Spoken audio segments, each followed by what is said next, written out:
da ação da PF, ele disse que estão usando a PF para persegui-lo. O que o Lula disse? Exatamente, Amadeu. Ontem, o ex-presidente da República, Bolsonaro, deu uma entrevista falando que estão tentando pescar peixe em uma piscina, que não vão tirar nada e que está sendo perseguido pelo atual governo. Coisa que Lula rebateu durante uma entrevista ao vivo hoje, à Rádio CBN de Recife. E Lula foi muito claro, dizendo que o atual governo não interfere na Polícia Federal. Vamos ver esse trecho.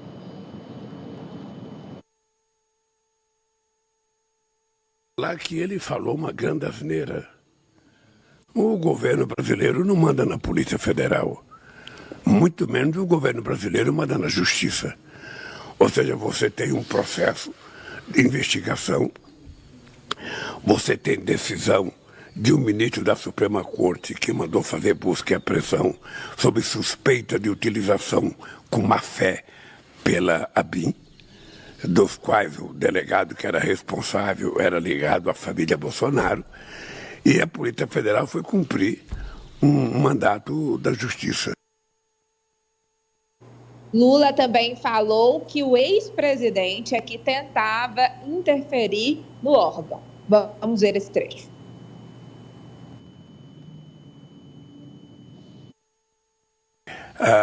O cidadão que está acusando, ele foi presidente da República, ele lidou com a Polícia Federal, ele tentou mandar na Polícia Federal, ele trocava superintendente a bel prazer, sem nenhum respeito ao que pensava o próprio diretor-geral da Polícia Federal, o que pensava o ministro da Justiça.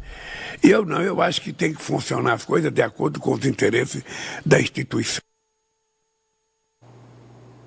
A defesa de Carlos Bolsonaro, Amadeu, negou qualquer ligação do filho do ex-presidente com a Agência Brasileira de Inteligência e disse que precisa ter acesso aos autos do processo. Hoje, Carlos Bolsonaro prestou depoimento à Polícia Federal no Rio de Janeiro, mas foi em outro inquérito em que faz acusações ao atual diretor-geral da Polícia Federal, Andrei Rodrigues. Bem, Raniele, também o presidente Lula admite mudar a cúpula da ABIN, porque ainda já na gestão Lula, há suspeita de vazamento de informações e a suspeita de interferência de gente ligada ao ex-presidente. Amadeu, durante a própria decisão, a Polícia Federal diz que é insustentável a permanência de alguns agentes na Agência de Inteligência, porque teriam tentado barrar esses processos disciplinares e também que viesse à tona essa instrumentalização da ABIN. O Lula também falou sobre isso, falou que nunca está seguro sobre essas pessoas que estão nesses órgãos. Vamos ver. A gente nunca está seguro, Nelson. Veja, o companheiro que eu indiquei para ser o diretor-geral da ABIN é o companheiro que foi meu diretor-geral da Polícia Federal entre 2007 e 2010. É uma pessoa que eu tenho muita confiança e por isso eu o chamei, já que eu não conhecia ninguém dentro da ABIN. Ele está falando aí, Amadeu, de Luiz Fernando Correia, que é o diretor-geral da ABIN, homem de confiança de Lula. Mas o número 2 da ABIN atualmente é Alessandro Moretti, que também estava na gestão Bolsonaro e que supostamente tem uma ligação com Alexandre Ramagem, atual deputado federal, que também foi alvo dessa operação e que teria recebido informações privilegiadas. Lula também falou sobre a possibilidade de demitir Alessandro Moretti. Vamos ver. Dentro da equipe dele tinha um cidadão, que é o que está sendo acusado, sabe, que mantinha a relação com o Ramagem, que é o ex-presidente da ABIN do governo passado. Inclusive, relação que permaneceu já durante o trabalho dele na ABIN. Ora, se isso for verdade, isso está sendo provado, não há clima para esse cidadão continuar, sabe, na polícia. Olha, Amadeu, depois que Moraes derrubou o sigilo da autorização da segunda etapa da operação de ontem da Polícia Federal, foi possível ver que a Procuradoria-Geral da República apontou que Alexandre Ramagem teve acesso, inclusive, a inquéritos sigilosos de processos eleitorais de opositores de Bolsonaro nas eleições municipais de 2020, dos aliados do ex-presidente da República, repassando informações que eram sigilosas a essas pessoas. Também a Polícia Federal flagrou uma conversa entre a assessora de Ramagem, Priscila Silva, e a assessora de Carlos Bolsonaro, Luciana Almeida, que pediu informações também sobre inquéritos que tratavam o ex-presidente Jair Bolsonaro e os seus 3 filhos. E uma última informação também nesse documento é que o militar Jean Carlo Gomes, ele que é assessor de Carlos Bolsonaro e é casado com uma servidora da ABIN, ele é quem estava de posse de um computador que era da Agência Brasileira de Inteligência. Vamos lá, vamos ouvir aqui os jogadores no pleno. É o seguinte, o presidente errou 3 vezes nessa área de segurança. 3? Não, veja só, assim, o que eu vi, que 3 vezes com impacto. A primeira, na cúpula das Forças Armadas, quando manteve e não houve a retirada das pessoas na porta dos quartéis, já dentro do governo dele. Passaram 8 dias lá. A segunda, na chefia da própria GSI, Gabinete de Segurança Institucional, aonde houve o problema do 8 de janeiro. E agora na ABIN, são 3 problemas já deste governo por falta de avisos ao presidente, João?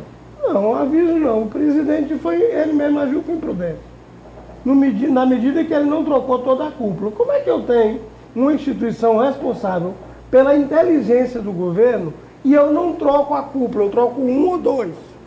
Ele deixou lá, não tem só o número 2, não. Ele trocou só o diretor-geral e algumas coordenações. As outras coordenações continuam com o pessoal que é na época do Bolsonaro. Quer dizer, eu estou com minha inteligência sendo comandada por gente de um governo passado que tem interesses contrariados e que tem interesses a defender só. A defender. Segundo, o presidente tem que parar com essa história de dizer assim, se acontecer isso é cargo de livre nomeação, não precisa acontecer nada não, a decisão é política, é dele. O cara é de confiança, não é? A pessoa é de confiança, não. Ou então o Moretti é de confiança dele, né? Vamos Porque lá. o Moretti tá com um cargo de confiança. Foi nomeado para um cargo de confiança. Número 2 da ABIN. Da ABIN. E pouco, o presidente tem que parar de botar a culpa nos outros e ver que ele é a peça central. Eu acho, aliás, que a ABIN deve ser completamente reformulada, ou não, Ari? A ABIN hoje não existe a ação de justiça, sabe por quê? Não existe mais a ABIN. O que é a ABIN hoje? O que é a ABIN hoje? A ABIN é um conjunto de delegados da Polícia Federal que estão lá tomando de conta daquela balbúrdia. Ari. Não tem ninguém da ABIN. Totalmente reformulada, até porque hoje a ONG Transparência Internacional divulgou o ranking mundial da corrupção no mundo. E o Brasil caiu 10 posições, da 94 para 104, pior índice desde 2017. E lá, na explicação dessa percepção de corrupção, está o desmonte de instituições públicas com aparelhamento político, e isso inclui, claro, a ABIN. Desmontar é rápido. Foi desmontado do governo Bolsonaro, a nossa percepção de corrupção piorou. Agora, para reconstruir é difícil. E o primeiro passo de reconstrução é uma reformulação total da agência. O João tem razão, ele tem que tirar as maçãs podres do cesto, não pode tergiversar, não pode pisar na bola, não. Tem que ser duro mesmo e trocar quem tem de ser trocado. Pois não, Apoliana, vamos lá, continuando. Fica aguentando as consequências, né? Vamos lá, Apoliana. Porque vai ter outros desdobramentos, não vai ser só isso aí. Apoliana. Não, só falar realmente que eu concordo nas mudanças. Inclusive, um dos problemas do 8 de janeiro é porque você ainda tinha uma equipe mista. Você estava numa transição, você tinha gente dos 2 governos, então foi um tanto difícil fazer esse controle. Então, eu acho que nesse caso, se o presidente tem suspeitas de que possa haver alguma contaminação, tem sim que rever a equipe.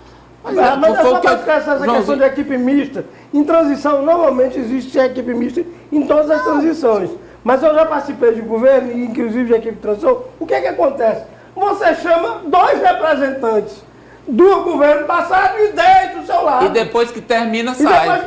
Fala, França. Aí não, tá todo mundo bancado no governo. Fala, Amadeu, o presidente Lula, no primeiro ano de gestão, eu sentia que ele estava pisando em ovos em relação à retirada de algumas pessoas de cargos estratégicos, inclusive de inteligência, porque, de fato, o Lula iniciou essa gestão com um desafio muito grande nessa relação com os militares, com as Forças Armadas. Mas agora, no segundo ano de gestão, não tem mais por que ficar com esse meandro pisando em ovos. É a hora de mudar. Ele já viu os problemas que teve no GSI com essa inércia de mudar totalmente. E agora na ABIN não pode acontecer o mesmo. Já é chegada a hora de uma mudança total. Bem, agora vamos falar com a Raniele. Mais algo sobre o tema, Raniele? Olha, Amadeu, acrescentar, inclusive, uma pergunta que você fez sobre essa questão da necessidade de reformulação, né, da ABIN por completo. Sim, aqui nos bastidores já se falava sobre esse erro cometido por Lula, de manter essa equipe, mas como vocês viram na própria entrevista, ele disse que não conhecia, por isso que, inclusive, indicou o Luiz Fernando Correia para a diretoria da ABIN, mas há muitas críticas dentro da própria ABIN, dos servidores, que ao invés deles aproveitarem os servidores de carreira, eles pegam muitos da Polícia Federal. E aí, popularmente aqui nos bastidores em Brasília, dizem o seguinte: o pessoal da Polícia Federal vai para a ABIN, faz o estrago, depois queima a instituição e a instituição fica desmoralizada, descredibilizada, até que esses policiais federais voltem aos seus postos. Então, há sim uma oportunidade de mudança na alta cúpula da gestão da ABIN. Se os dois falarem